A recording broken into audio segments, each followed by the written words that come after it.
आखाती देशामध्ये सुरू असलेल्या युद्धाचा फटका राज्यामधल्या रिक्षा चालकांना बसतोय।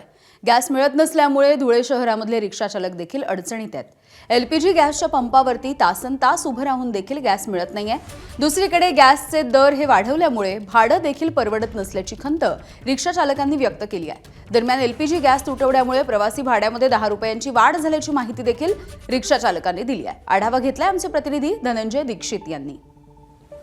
एलपीजीचा देखील तुटवडा मोठ्यावरती भासायला लागला आणि या पार्श्वभूमीवरती रिक्षांच्या दरांमध्ये सुद्धा 10 रुपयांची वाढ करण्याचा निर्णय धुळे शहरात घेण्यात आलेला आहे।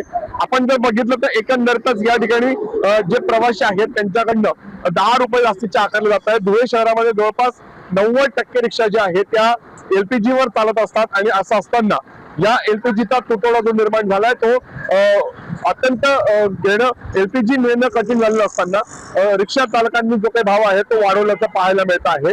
तर दुसरीकडे एलपीजी देखील आम्हाला वेळेवर मिळत नसल्याच्या नागरिकांच्या रिक्षा चालकांच्या तक्रारी आहेत। त्यामुळे एकंदरीतच ही भाववाढ जी आहे ती सर्वसामान्यांच्या खिशाला कात्री लावणारी असली तरी दुसरीकडे मात्र रिक्षा चालकांनी हा निर्णय आता घेतलेला आहे।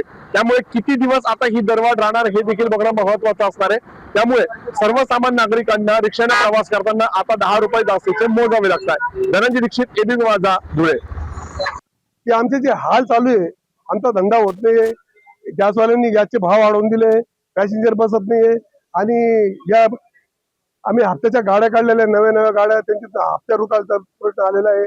तर आमची अशी बिकट परिस्थिती झालेली आहे त्यात आम्हाला आत्महत्या करायची पर्याय नाही। आता येत आहे 8 दिवसापासून आमच्या गाड्या एलपीजी असल्यामुळं जो गॅस हा 75 रुपये लिटर होता तो आज 125 रुपये लिटर झालाय। तो बी पैसे देऊन भेटत नाही साहेब। त्याच्यामुळं आम्हाला मजबुरीत आम्हाला भाडं वाढ करायला लागलं। त्याच्यात लोकांना असं वाटायला लागलं की रिक्षावाले हे लुटमार करताय। काय साखर रोडला पहिले 10 रुपये होतं तर आम्ही आता 20 रुपये केलं। त्याच्यात पॅसेंजर हे रिक्षात बसायला तयार नाही। एबीपी माझा, उघडा डोळे बघा नीट।